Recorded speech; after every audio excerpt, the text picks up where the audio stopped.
Buat saudaraku, Bapak Ibu sekalian yang mengikuti doa sehati pada malam hari ini, sekali lagi kami mengucapkan selamat datang dan selamat bergabung dengan kami dari kota Purwokerto. Selamat malam, saya menyapa yang sudah bergabung malam hari ini untuk Ibu Yuli Nurhayati di kota Purwokerto. Mari saudara, buat kita sekalian, kita mau membawa hati kita mau menyembah Tuhan. Kita percaya bahwa setiap doa kita tidak akan pernah gagal. Setiap doa yang dinaikkan kepada Tuhan akan kembali seperti hujan yang turun membasahi bumi. Kita mau angkat pujian kita, bagi Tuhan tidak ada yang mustahil.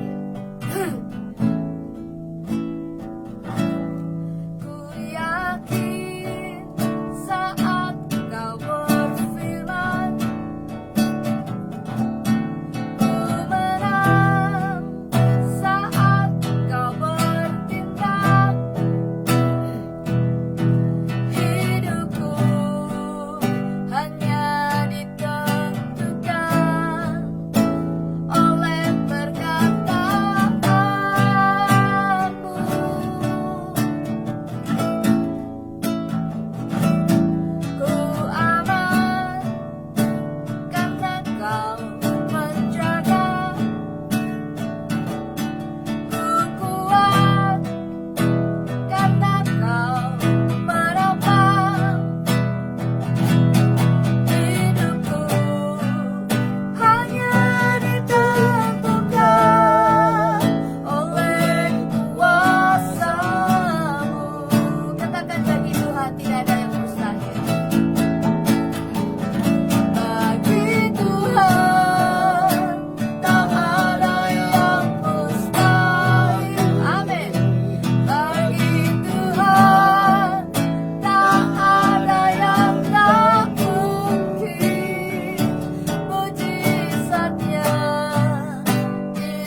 Kami terbuka akan pekerjaan Roh Kudus untuk menjamah dan melawat kami dalam doa sehati malam hari ini. Ubahkan hati kami Tuhan, ubahkan kehidupan kami, supaya kami semakin seturut kehendak-Mu dan kami mengikuti langkah-langkah-Mu, mengikuti firman-firman-Mu yang ditaburkan. Mari Engkau memberkati hamba-Mu yang menyampaikan firman Tuhan pada malam hari ini, Bapak Pendeta Nono Ropi Harjo. Biarlah pengurapan Tuhan turun atas hamba-Mu ini, dan kami diberkati, kami dijamah, kami dilawat melalui pemberitaan firman-Mu malam hari ini. Terima kasih Tuhan, kami sambut berkat firman-Mu dalam satu nama, dalam nama Tuhan Yesus Kristus. Haleluya. Amin. Amin. Shalom, shalom, selamat malam. Saudaraku yang dikasih Tuhan, selamat malam untuk Pak Musi, GBS Pintu Iman yang ada di Surakarta, di kota Solo. Selamat malam, saudaraku yang dikasih Tuhan. Apa kabar yang ada di Solo? Apakah hujan? Ya. Selamat malam untuk Ibu Yuli Nurhayati, masih bercengkeramakah dengan anak-anak terkasih? Selamat malam untuk Pak Victor yang ada di Purwokerto atau belum pulang, masih di tempat kerja malam hari ini. Ya. Shalom, shalom. Ya, puji nama Tuhan. Saudaraku yang dikasih Tuhan, malam hari ini saya ingin mengajak saudara untuk bincang-bincang. Ya, bincang-bincang. Kita akan membaca dulu kebenaran firman Tuhan dari Injil Lukas pasal yang ke-13. Injil Lukas pasal yang ke-13. Ayat 6 sampai dengan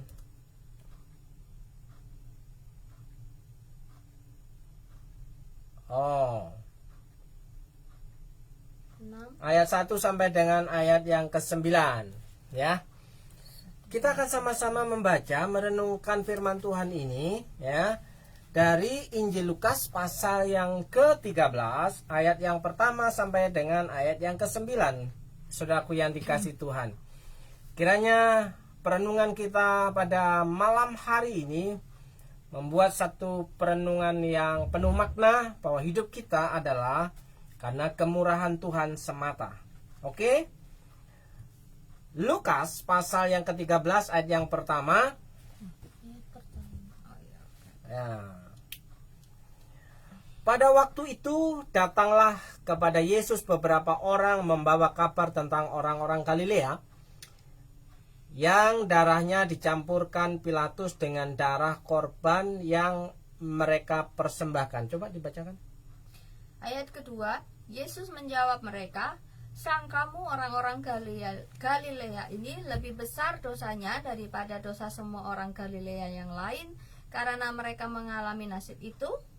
Tidak, kataku kepadamu, tetapi jikalau kamu tidak bertobat, kamu semua akan binasa atas cara demikian." Lanjut.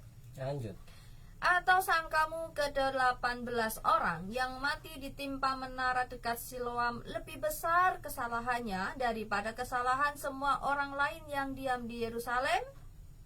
Tidak, kataku kepadamu, tetapi jikalau kamu tidak bertobat, kamu semua akan binasa atas cara demikian. 9 ayat 6. Lalu Yesus mengatakan perumpamaan ini. Seorang mempunyai pohon ara yang tumbuh di kebun anggurnya, dan ia datang untuk mencari buah pada pohon itu, tetapi ia tidak menemukannya. Lalu ia berkata kepada pengurus kebun anggur itu, "Sudah 3 tahun aku datang mencari buah pada pohon ara ini, dan aku tidak menemukannya. Tebanglah pohon ini, untuk apa ia hidup di tanah ini dengan percuma?" Jawab orang itu, "Tuan, biarkanlah dia tumbuh tahun ini lagi. Aku akan mencangkul tanah sekelilingnya dan memberi pupuk kepadanya. Mungkin tahun depan ia berbuah. Jika tidak, tebanglah dia." Puji Tuhan, demikianlah pembacaan firman Tuhan kita malam hari ini. Kita akan sama-sama belajar dari kebenaran firman Tuhan ini, Sebelumnya, saudaraku yang dikasih Tuhan, hari kemarin malam kita diskusi kecil tentang sebuah ayat, sebuah perikop yang ada di Perjanjian Lama, yaitu di Kitab 2 Tawarik pasal yang ke-15. Ya, Kitab 2 Tawarik pasal ke-15. Di situ ada satu ayat yang berbunyi demikian, saudaraku yang dikasih Tuhan. Setiap orang, baik anak-anak atau orang dewasa, baik laki-laki atau perempuan yang tidak mencari Tuhan Allah Israel, harus dihukum mati. Jadi ayat ini kita diskusikan, ya. Orang yang tidak mencari Tuhan harus dihukum mati. Ya. Pada zaman itu segera dilaksanakan hukuman itu. Ya, pada zaman nabi-nabi hukuman mati itu terjadi seketika, saudaraku yang dikasih Tuhan. Yang menjadi pertanyaan, apakah firman Tuhan ini masih berlaku sampai hari ini? Ya. Tapi yang menjadi persoalan, orang yang tidak mau mencari Tuhan, kenapa tidak mati-mati? Ya, ya, saudaraku yang dikasih Tuhan, padahal dalam Kitab 2 Tawarik pasal 15 ayat 13, orang yang tidak mencari Tuhan harus dihukum mati. Setiap orang, baik anak-anak atau orang dewasa, baik laki-laki atau perempuan yang tidak mencari Tuhan Allah Israel harus dihukum mati. Yang menjadi pertanyaan-pertanyaan kita hari-hari ini adalah mengapa? Ya kan? Sepertinya firman Tuhan dalam Perjanjian Lama itu, ya, tidak digenapi. Ya. Apa yang terjadi sesungguhnya? Ada yang menjawab, kenapa orang yang tidak mencari Tuhan itu santai-santai saja? Orang yang tidak mencari Tuhan dengan sungguh-sungguh itu kok hidupnya seolah-olah aman, nyaman, bahkan mereka juga diberkati dalam tanda kutip, ya kan? Mereka sepertinya tidak mengalami apa yang menjadi pernyataan firman Tuhan di Perjanjian Lama. Jadi orang yang tidak mencari Tuhan harus dihukum mati. Kenapa? Orang yang tidak sungguh-sungguh mencari Tuhan hari-hari ini, yang tanda kutip adalah orang-orang Kristen itu, tidak mati-mati. Ya, seolah-olah firman Tuhan itu tidak berlaku. Mengapa demikian? Ya kan? Apa yang sebenarnya terjadi, apa yang sebenarnya dimaksud Alkitab tentang kebenaran ini, ya kan? Mati dalam hal apa? Apakah harus mati dari dunia ini, meninggal, ya, atau mati secara fisik, atau mati secara rohani, atau mati, ya, buntu semuanya. Nah, saudaraku yang dikasih Tuhan, malam hari ini tadi saya merenungkan, ya, mengapa orang Kristen yang tidak sungguh-sungguh mencari Tuhan sepertinya mereka aman-aman saja, santai-santai saja, ya, sehat-sehat aja, ya kan?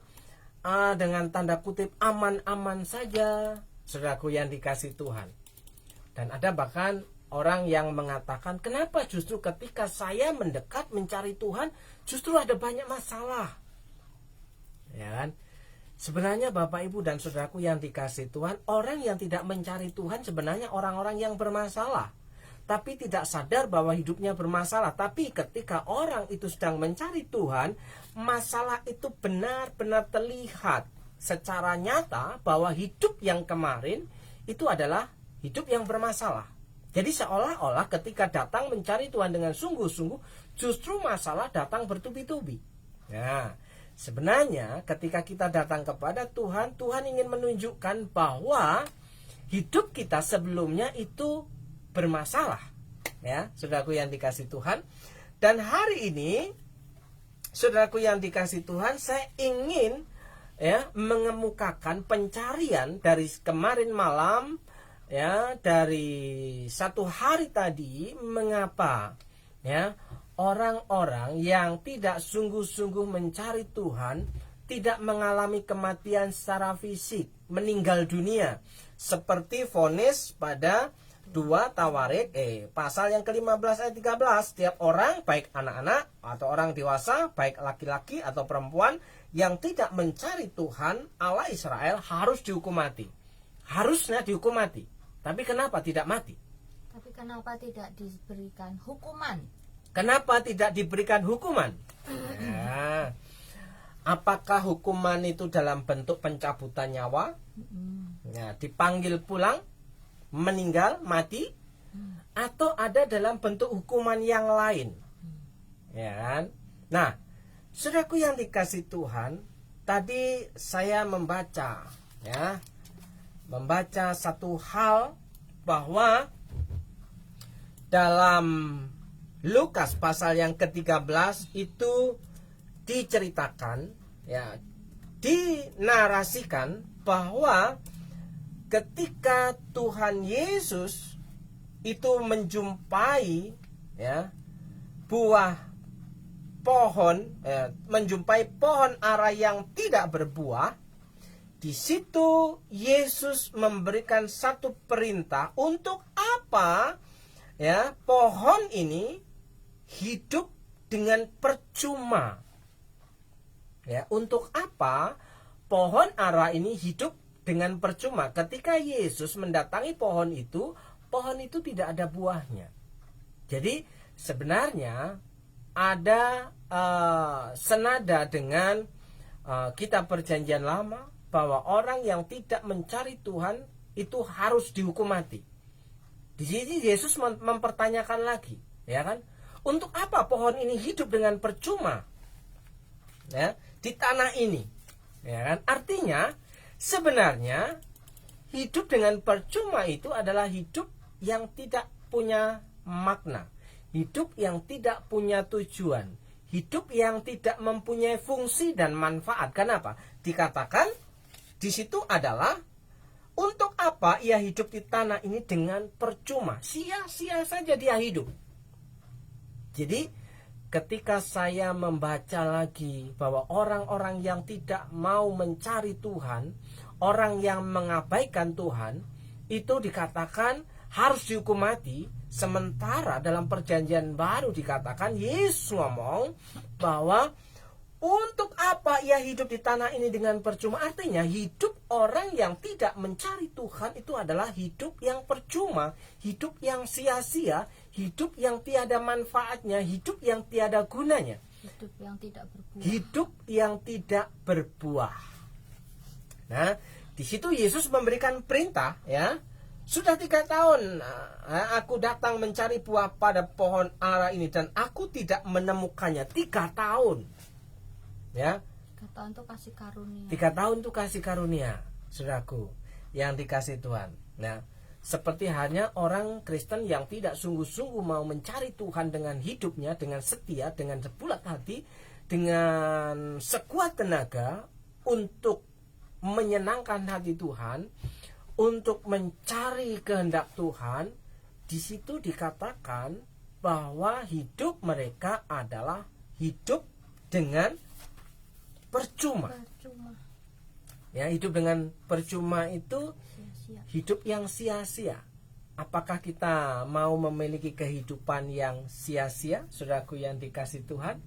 Kehidupan yang sia-sia itu kehidupan yang tidak ada faedahnya. Jadi tinggal hanya menunggu malaikat maut menjemput. Hanya menunggu kehidupan hukuman kekal di neraka. Artinya hidup yang terpisah dari Allah Sang Pencipta. Bapak Ibu, saudaraku yang dikasih Tuhan. Malam hari ini saya mendapatkan satu rema. Ternyata mengapa Tuhan itu sengaja membiarkan manusia itu tetap hidup? Kenapa? Kan harusnya dihukum mati dalam Perjanjian Lama pada waktu zaman nabi-nabi. Tapi pada waktu zaman gereja, Tuhan Yesus itu memiliki kerinduan supaya apa? Mereka kembali berbalik kepada Tuhan. Mana ayat yang kita pegang supaya kita tahu bahwa Tuhan Yesus itu rindu kita itu kembali kepadanya. Kita itu sedang ditunggu Tuhan. Banyak orang Kristen tidak sadar bahwa hidupnya itu sedang ditunggu Tuhan. Ayo, marilah datang kepadaku semua yang letih lesu dan berbeban berat. Aku akan memberikan kelegaan kepadamu. Hati Tuhan Yesus itu penuh dengan belas kasihan, saudaraku yang dikasih Tuhan. Tuhan Yesus itu menginginkan kita itu kembali kepada Dia. Ya, ada satu contoh. Ya, dalam Alkitab itu demikian, saudaraku yang dikasih Tuhan. Saya akan membacakannya untuk saudaraku. Nah, di mana ayat itu berada? Ya. Tadi saya sudah sisipkan di sini. Hilang deh. Ternyata kemana ya? Oke. Sebentar, saudaraku yang dikasih Tuhan. Ya. Kira-kira menurut pendapatmu, mengapa Tuhan Yesus sengaja memberikan waktu yang cukup luang untuk kita tidak harus segera dihukum mati oleh Tuhan? Kira-kira kenapa itu? Memberikan kesempatan kepada kita untuk berbalik kepada Tuhan. Memberikan kesempatan kepada kita untuk berbalik kepada Tuhan. Kepada Tuhan. Nah, sudah ketemu, saudaraku yang dikasih Tuhan. Nah, saya akan membacanya. Injil Matius pasal 23 ayat yang ke-37. Ini satu kerinduan Tuhan Yesus bagi umatnya, ya. Tuhan Yesus itu sangat mengasihi saudara dan saya, ya. Ketika kita jatuh, kita ditolong oleh Tuhan. Ketika kita jatuh, kita diangkat oleh Tuhan. Ketika kita jatuh, bahkan ketika kita tidak kuat lagi berjalan, kita digendong oleh Tuhan. Ya, Alkitab mengatakan demikian. Dan ini dalam Matius 23 ayat 37, berkali-kali aku rindu mengumpulkan anak-anakmu.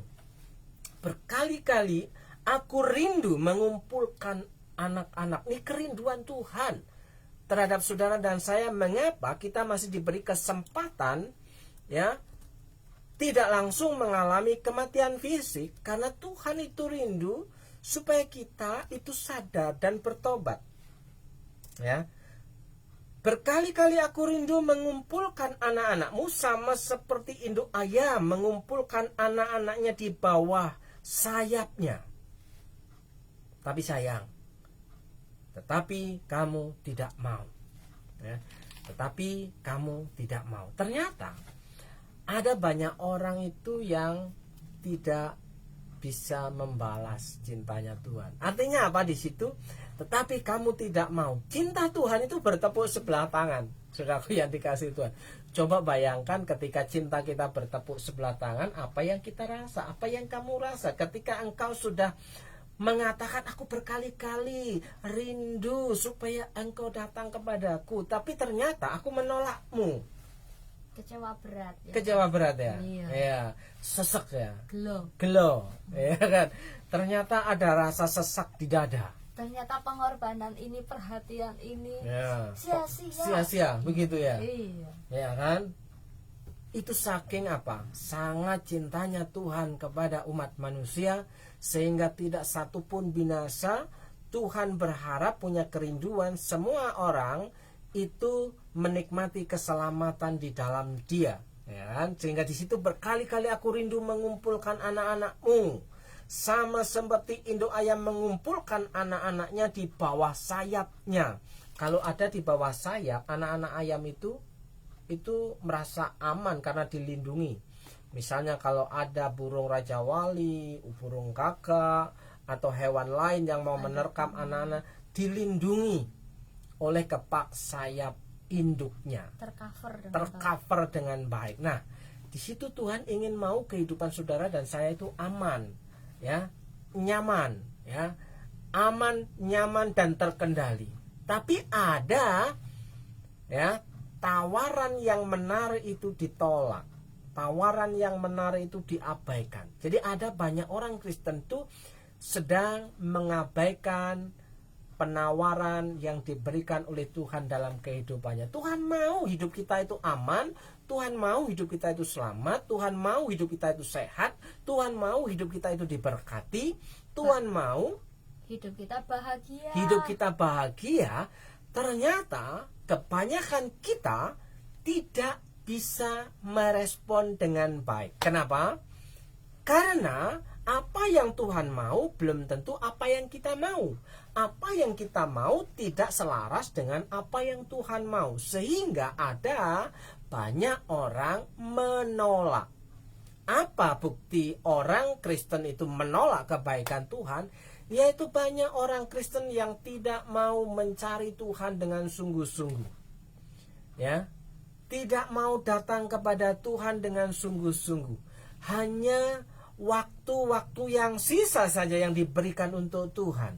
Ya, sementara ketika mau datang kepada Tuhan masih banyak agenda-agenda yang menyusupinya. Artinya, agenda untuk datang kepada Tuhan itu bukan yang prioritas, tapi yang prioritas adalah agenda pribadi, kepentingan pribadi, sementara agenda untuk datang mencari Tuhan itu hanya jalan awal saja. Karena yang terpenting setelah ibadah, aku mau jalan-jalan setelah ibadah. Bahkan ketika agak lama dikit sudah mulai gelisah, sudah mulai pegang-pegang HP, buka-buka HP, ya kan? Ketika doa berkat selesai langsung bergegas keluar cepat-cepat, ya kan? Karena agenda utamanya bukan ibadah, agenda utamanya adalah pertemuan-pertemuan yang akan dilakukan di lain waktu, di lain tempat selain datang untuk mencari Tuhan. Saudaraku yang dikasihi Tuhan. Jadi orang-orang yang sungguh-sungguh mencari Tuhan itu punya prioritas waktu, ya kan? Orang yang sungguh-sungguh mencari Tuhan pasti akan full heart mengasihi Tuhan. Full heart mengasihi Tuhan, bukan setengah-setengah. Yes. Ya, oke, saudaraku yang dikasihi Tuhan. Dan saudaraku yang dikasihi Tuhan, orang-orang yang datang kepada Tuhan, yang dikumpulkan dalam kepak sayapnya itu, dalam seperti perumpamaan, seperti induk ayam mengumpulkan anak-anaknya di bawah kepaknya. Tuhan Yesus mau saudara yang saya menikmati keamanan, keselamatan, kebahagiaan, kecukupan, ya, hidup dalam kemurahan Tuhan.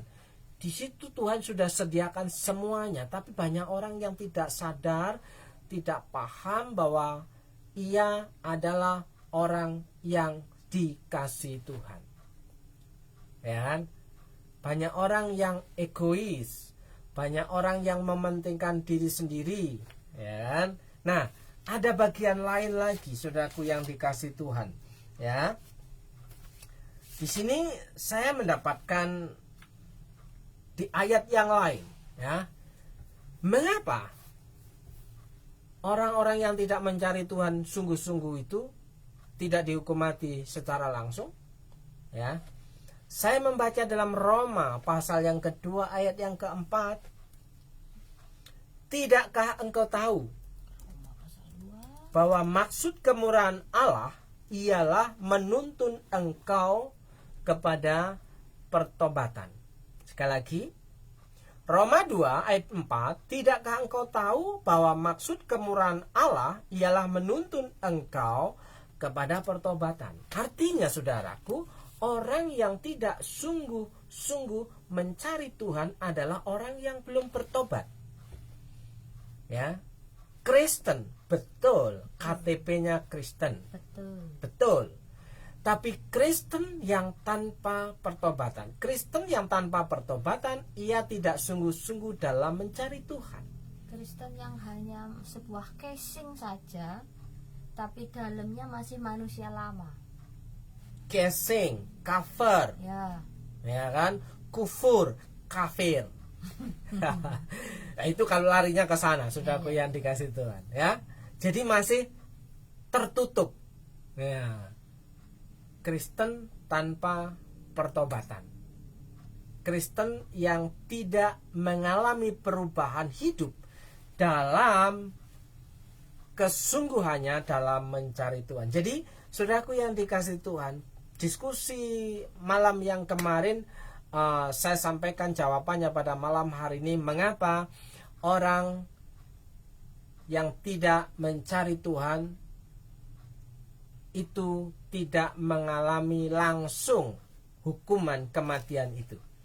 Tapi yang saya mau katakan di sini adalah ya, Tuhan sebenarnya menunggu kita semua. Tuhan sebenarnya sedang mengundang kita semua. Tuhan sebenarnya memberikan kesempatan kepada kita supaya kita bertobat. Supaya kita datang kembali kepada Tuhan, berbalik kepada Tuhan.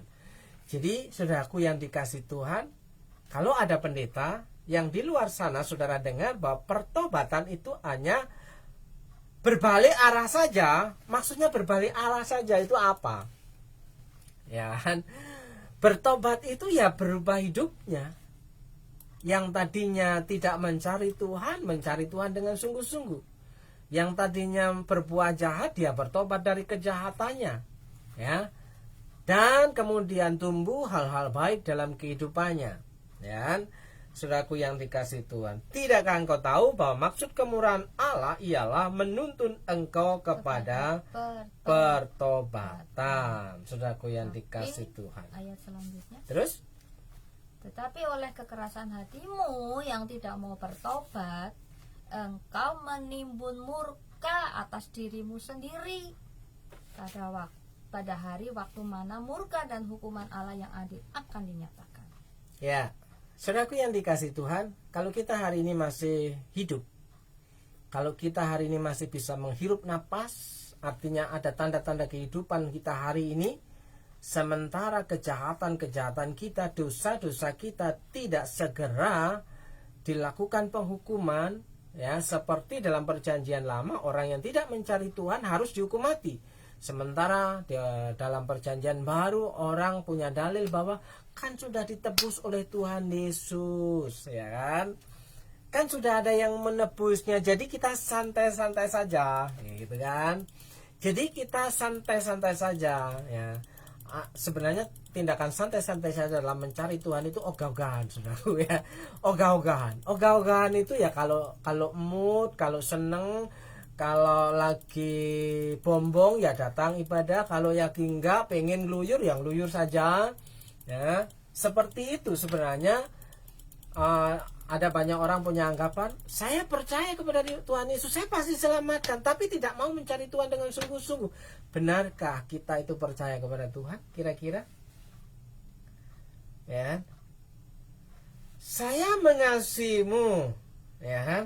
Tapi saya tidak memberi, ya, makan yang kenyang pada dirimu. Kira-kira apakah saya benar-benar sayang sama kamu? Tidak.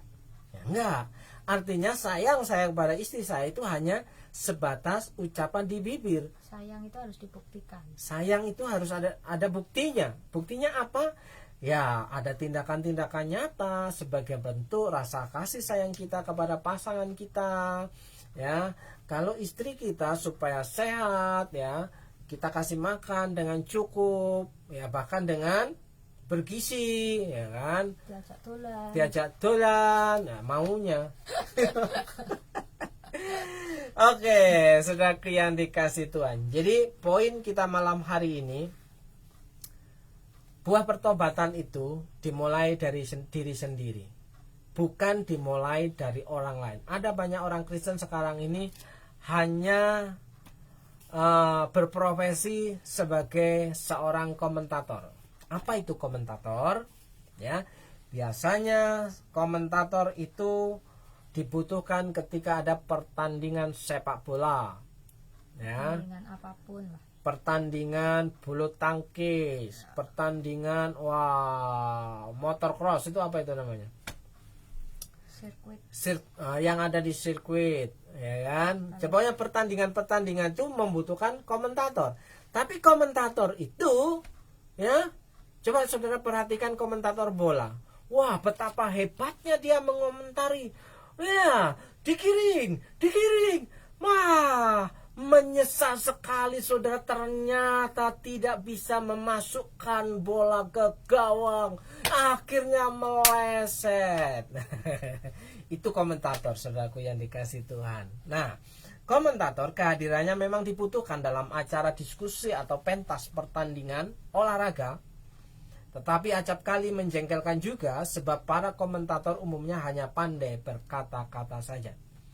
Jadi hidup kekristenan kita janganlah hanya sebagai komentator, mengomentari orang lain saja, ya kan? Sementara kita lupa mengomentari diri sendiri, saudaraku yang dikasihi Tuhan. Kita percaya bahwa kita semua mengalami hal yang sama dan pernah melakukan sebagai komentator. Oh iya ya, itu orangnya pendek, padahal saya juga pendek. Oh iya, itu rambutnya jegrek, padahal rambut saya juga jegrek. Ya. Oh iya ya, dia tuh gosong, padahal saya juga gosong. Itu komentator, saudaraku yang dikasih. Oh iya ya, itu kalau nyanyi fals, padahal suara saya juga fals. Itu komentator. Ya, komentator tuh ahli di bidangnya hanya sebagai komentator, tapi tidak bisa melakukannya dalam kehidupan sehari-hari. Nah, sementara pertobatan yang sungguh-sungguh, orang yang mencari Tuhan bukanlah seorang komentator untuk orang lain, tapi komentator untuk dirinya sendiri. Apakah aku hari ini sudah melakukan hal yang baik untuk orang lain dan menyenangkan hati Tuhan? Apakah aku hari ini sudah bekerja dengan baik sehingga apa yang kukerjakan Tuhan puas di situ? Nah, bos puas, pimpinan puas, atasan puas. Apakah yang kukerjakan hari ini hanya manipulasi belaka supaya kelihatan kerja? Ya kan? Apakah yang kukerjakan hari ini sungguh-sungguh itu benar di mata Tuhan? Ya kan? Saudaraku, ada banyak orang mengomentari tentang korupsi. Orang-orang ya di kalangan pejabat publik, padahal kita sendiri seringkali korupsi. Apa bukti korupsi yang kita lakukan? Ya, ada banyak hal yang kita tidak sadar, sebenarnya kita sudah korupsi banyak waktu yang harusnya kita itu datang tepat waktu pada jam ibadah, kita datang terlambat, itu juga korupsi. Kalau kita harusnya datang tepat waktu untuk jam kerja, kita datang terlambat atau pas jamnya, itu juga korupsi, saudaraku yang dikasihi. Jadi sebenarnya orang yang pandai mengomentari dirinya sendiri, dia akan berusaha lebih baik. Itu adalah ciri-ciri orang yang sungguh-sungguh mencari Tuhan. Nah, saudaraku yang dikasihi Tuhan, melalui perumpamaan pohon ara yang belum berbuah di kebun anggur, tetapi mendapat kesempatan untuk dikelola lebih lanjut supaya berbuah. Yesus mengajak semua orang untuk menghasilkan buah dalam hidup selagi masih sempat, selagi masih ada kesempatan kita hari ini, mari kita menghasilkan buah-buah yang baik, buah roh. Buah roh itu bukan buah-buah roh ya. Dalam Alkitab tidak dikatakan buah-buah roh. Yang benar adalah buah roh. Buah roh itu ada banyak, bukan buah-buah roh. Buah roh. Buah roh itu antara lain murah hati, kelembutan, ya kan? Menguasai diri dan lain-lain, saudaraku yang dikasihi Tuhan. Jadi marilah kita mengomentari diri, bukan mengomentari orang lain lebih banyak, tapi lebih banyak mengomentari diri sendiri. Apakah aku hari ini sudah menjadi orang yang lemah lembut? Bercermin setiap hari. Bercermin setiap hari. Apakah ada beleknya? Apakah aku sudah sisiran hari ini? Ya kan? Bercerminnya tidak memakai kaca, tapi bercerminnya memakai Alkitab. Memakai Alkitab. Jadi, saudaraku yang dikasihi Tuhan, saya merenungkan satu hal. Ada banyak orang itu senang kalau disanjung, kalau dipuji-puji, ya, kalau dianggap hebat, kalau dianggap wow, kalau dianggap cantik, kalau dianggap ganteng, itu senang sekali. Tapi giliran mendapatkan kritikan, koreksi, nasihat, ya, gak suka, ya kan? Karena menganggap dirinya udah sempurna, saudaraku. Kalau disanjung, dipuji, itu senang. Ya kan, dianggap bahwa oh aku emang kayak gini ya, hebat ya, cantik ya, Allah ya. Jadi mendapatkan pujian dari orang itu suatu prestis, saudaraku. Sebenarnya prestis yang kita dapatkan yang paling berharga itu adalah dari Tuhan. Ketika darah Yesus tercurah, ya, sudah dibayar lunas dengan darahnya, artinya kita itu prestisnya karena pengorbanan Tuhan Yesus, harga diri kita karena pengorbanan Kristus, bukan dari pujian orang, ya. Apa kata orang tentang saya pendek, ya, saya jelek, ya kan. Tapi saya pernah suka sebuah lagu. Bila ada yang bilang aku jelek, jangan kau percaya. Ganti lirik. Bila ada yang bilang apa lagi? Tak baik, Ku tak baik, jangan kau dengar. jangan kau dengar. Ya, itu artinya nggak rela kalau kita dikoreksi bahwa kita sedang tidak baik-baik saja. Saudaraku yang dikasih Tuhan, harga dirimu, prestismu, gengsimu itu sebenarnya sudah lunas dibayar oleh Tuhan. Pengorbanan darah Yesus di kayu salib sudah membuktikan bahwa engkau sudah dibeli dengan harga yang mahal. Jadi bukan karena penghargaan orang lain, tapi karena penghargaan Tuhan atas hidupmu. Dan hari ini saya percaya bahwa Tuhan itu sedang bekerja beracara dalam hidup saudara. Jika saudara benar-benar sungguh-sungguh mencari Tuhan, ya. Salah satu godaan yang menghasilkan perilaku yang buruk dalam hidup beriman ialah sibuk menilai dan mengkritisi yang terjadi pada orang lain. Sekali lagi, salah satu godaan yang menghasilkan perilaku yang buruk dalam hidup beriman ialah sibuk menilai dan mengkritisi yang terjadi pada orang lain, tetapi lalai memperbaiki diri sendiri. Saudaraku yang dikasihi Tuhan, sebagai hamba Tuhan, sebagai gembala, sebagai pendeta, memang tugasnya mengajarkan firman Tuhan, ya kan? Pendeta bukan orang yang sempurna, hamba Tuhan bukan orang yang sempurna, tapi orang yang tidak sempurna dipakai Tuhan untuk menjadi juru bicara, mengajarkan kebenaran firman Tuhan. Dan seringkali itu tidak dianggap, dan seringkali itu tidak dipandang dengan kedua mata, bahkan dipandang dengan sebelah mata. Seringkali itu tidak diterima dengan baik, bahkan cenderung ada kemarahan ketika diberitahu yang benar. Memang itu tugasnya seorang hamba Tuhan, seorang pendeta, seorang gembala. Jadi, saudaraku yang dikasih Tuhan, mari kita sama-sama untuk belajar kehidupan yang semakin hari semakin mencerminkan bahwa kita sungguh-sungguh sedang mencari Tuhan. Kita sungguh-sungguh mau dekat dengan Tuhan. Kita sungguh-sungguh mau mencari kehendak Tuhan.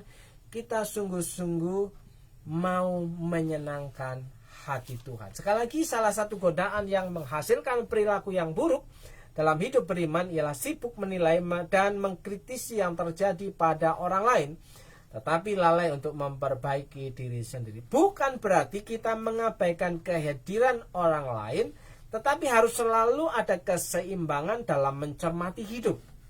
Bukankah banyak perubahan besar yang terjadi dalam kehidupan selalu dimulai dari perubahan diri sendiri terlebih dahulu?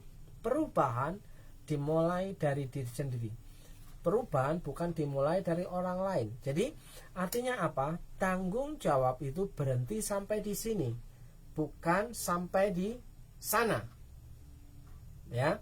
Tanggung jawab itu berhenti sampai di sini, sampai di sini. Dimulai dari diri sendiri. Melakukan perubahan yang menghasilkan buah kebaikan dalam hidup dimulai dari diri sendiri. Saudara yang sepakat dengan saya pada malam hari ini katakan amin, bahwa hidup kita adalah harus selalu dikoreksi, dan dikoreksi.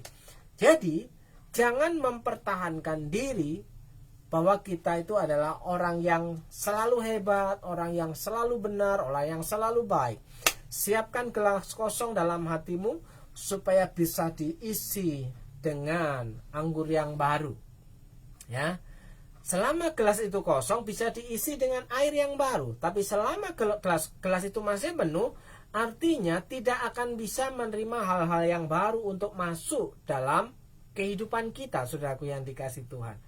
Jadi kalau kita mempertahankan gelas yang tetap penuh, artinya kita sedang menutup pikiran, menutup mata hati untuk menerima kebenaran firman Tuhan. Kalau kita mengosongkan gelas kita, gelas kosong itu ibarat hati kita, pikiran kita, maka kebenaran firman Tuhan itu akan masuk dalam hidup kita. Siapkah kita diubah oleh firman Tuhan? Ya. apakah kita siap untuk diubahkan oleh firman Tuhan? Kalau siap, mulailah dari diri kita masing-masing. Dan saya percaya, saudaraku yang dikasihi Tuhan, orang yang mau mencari Tuhan dengan sungguh-sungguh, Tuhan akan memberikan perlindungan, Tuhan akan memberikan pertolongan, Tuhan akan memberikan penyediaan, Tuhan akan melakukan perkara-perkara ajaib dalam kehidupan saudara. Terlebih saudara yang hari-hari ini sedang bergumul dengan pekerjaan saudara, dengan rumah tangga saudara, bahwa Tuhan sedang melakukan rangkaian pekerjaan besar dalam hidup saudara, bahwa saudara itu akan mendapatkan satu promosi dari Tuhan ketika saudara mau sungguh-sungguh mencari Tuhan. Jadi orang-orang yang mau mencari Tuhan dengan sungguh-sungguh adalah orang yang sedang mengerjakan proyeknya Tuhan. Orang-orang yang tidak mau mencari Tuhan, dalam perjanjian lama dikatakan harus dihukum mati. Dalam perjanjian baru dikatakan hidupnya itu dengan percuma, hidupnya itu sia-sia, hidupnya itu tiada manfaatnya. Jadi untuk apa ia hidup dengan percuma? Tebang saja. Artinya apa? Mati juga, ya kan? Nah, saudaraku yang dikasihi Tuhan, malam hari ini saya kira perenungan kita sampai di situ. Kiranya berkat kemurahan Tuhan itu menjadi nyata dalam hidup saudara. Selamat malam untuk Nugrahani, Mas Dimas. Selamat malam untuk Pak Diki, ya, Pak Stephen yang ada di Mepiran.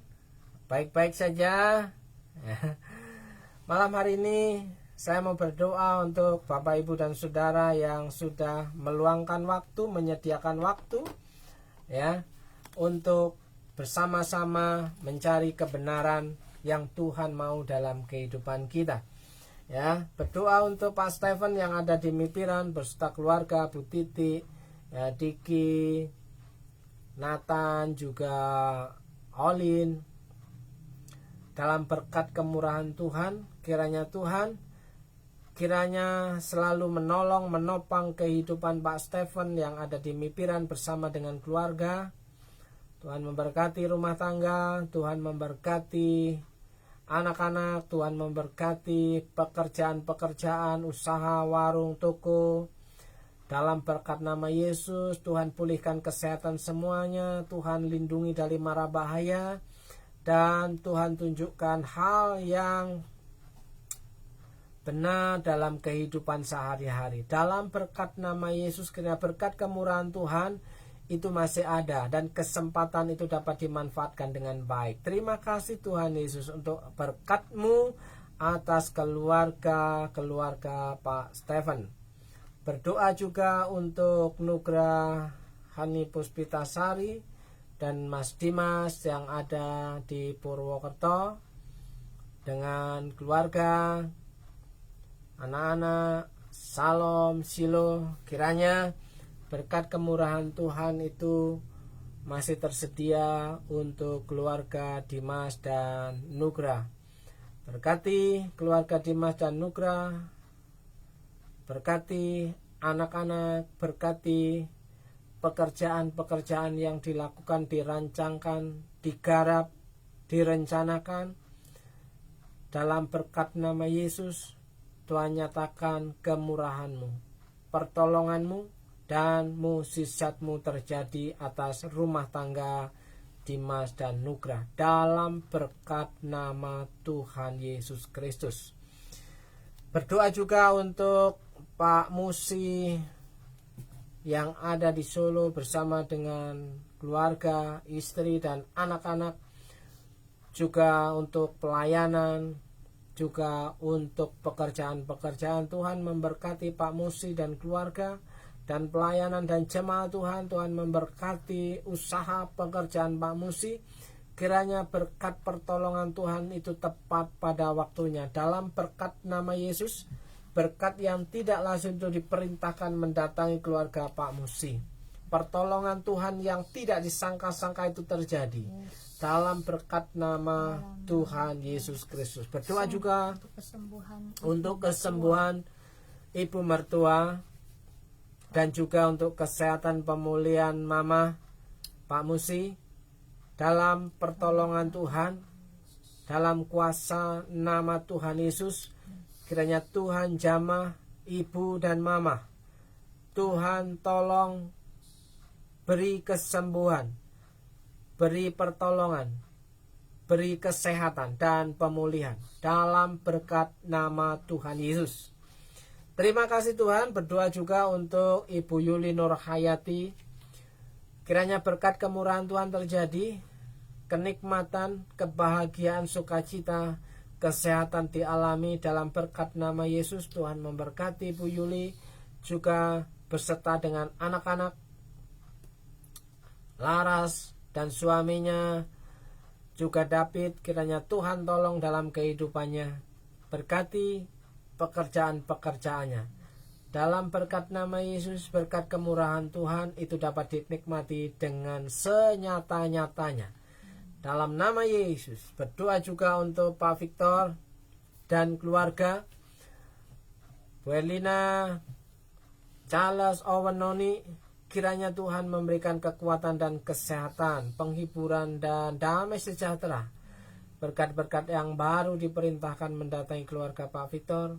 Tuhan memberkati rumah tangga dan keluarga, anak-anak. Tuhan memberkati pekerjaan-pekerjaan dan usaha. Dalam berkat nama Yesus, berkat kemurahan Tuhan yang tidak disangka-sangka itu diperintahkan mendatangi keluarga Pak Victor. Dalam berkat nama Tuhan Yesus. Dan untuk saudara-saudaraku yang sudah bergabung semua, pada malam hari ini saya percaya bahwa Tuhan sedang menolong hidupmu, Tuhan memberkati hidupmu, Tuhan sedang menopang memelihara hidupmu.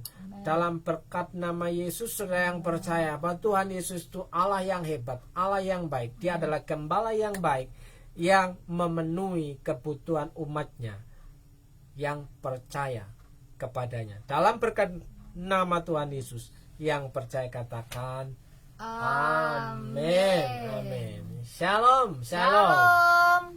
Selamat malam. Sampai berjumpa Rabu depan dalam program yang sama, Doa Sehati Gereja Peter Injil Sepenuh Purwokerto. Selamat beristirahat.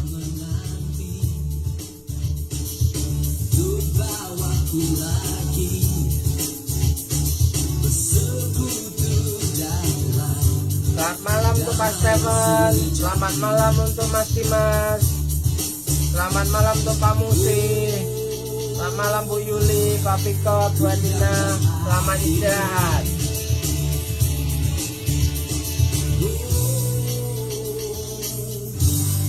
Inilah hidupku.